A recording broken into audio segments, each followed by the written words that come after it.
कारण आज आम्ही फक्त शाळेला नाही तर आमच्या आयुष्यातील सर्वात सुंदर क्षणाला निरोप देत आहोत व निरोप घेत आहोत त्या शाळेचा, ज्या शाळेने आम्हाला शिकवलं, घडवलं व उभं केलं. प्राथमिक शाळेत सुरू झालेला आणि 6वी पासून खऱ्या अर्थाने घडलेला प्रवास होता हा. पण 5वी मध्ये प्रवेश घेतलो तेव्हा कोरोनामुळे तर लॉकडाऊनच होतं, पण तरीही प्रवेश घेताना पाहिजे तितका आनंद आम्हाला मिळाला नाही. आदरणीय सर्व शिक्षक वर्गांना मी एक बोलू इच्छिते की कधी आम्ही अभ्यास टाळला, कधी चुका केल्या, कधी हट्टीपणा केला, तर कधी तुम्हाला नाराजही केलं, पण तरीही तुम्ही आमच्यावरचा विश्वास कधीही सोडला नाही. आज मी ज्या आत्मविश्वासाने या मंचावर उभी आहे तो आत्मविश्वास मी इथेच शिकले, या शाळेत आणि तुम्हा सर्वांकडूनच. आज शब्द गळ्यातच अडकतात पण डोळे मात्र आपोआप भरून येतात. फळ्यावरची अक्षरे पुसली जातील पण शिक्षकांनी घडवलेलं मन हे कधीही पुसलं जाणार नाही. शाळा म्हणजे मैत्रीचं सुंदर नातं. आपली मैत्री ही काही वर्षासाठी नाही तर आयुष्यभरासाठी आहे. शाळेत एकत्र केलेला गोंधळ, डब्बा शेअर करताना केलेली मजा व परीक्षेच्या आधी एकमेकांना केलेली मदत, किती साधे क्षण होते हे, पण आज हे क्षण आपल्या आयुष्यातील सर्वात मौल्यवान वाटतात.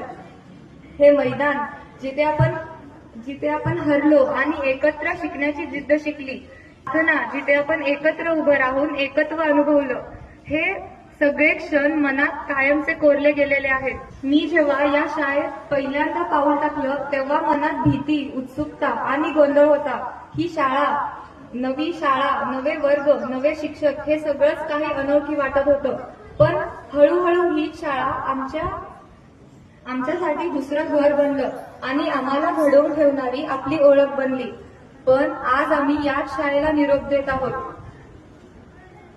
आजचा दिवस हा निरोपाचा नाही तर आपल्या आयुष्यासाठी, आपल्या स्वप्नांकडे नेणाऱ्या नव्या प्रवासाची सुरुवात आहे. आणि आता आपल्या शाळेतला हा शेवटचा क्षण. उद्यापासून आपल्यासाठी शाळेची गजर थांबेल, वर्ग रिकामे वाटतील, पण इथे आपल्या डोळ्यातील घडलेली स्वप्न कायमचे आपल्यासाठी जिवंत राहतील. आज आपले पाय शाळेपासून दूर जातील पण मन मात्र इथंच थांबून जाईल.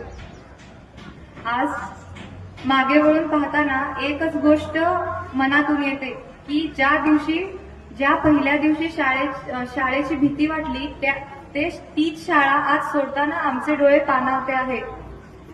आज निरोप घेताना मी एवढंच म्हणेन, आपण आयुष्यात मोठे झालो तर शाळेचे आभार मानायला विसरू नका आणि जर कधी अडचण आली तर शाळेने दिलेली शिकवण म्हणजेच धैर्य आणि मेहनत आठवा.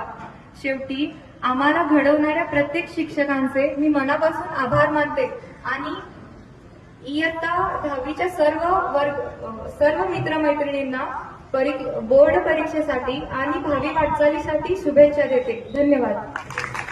धन्यवाद सोनाली.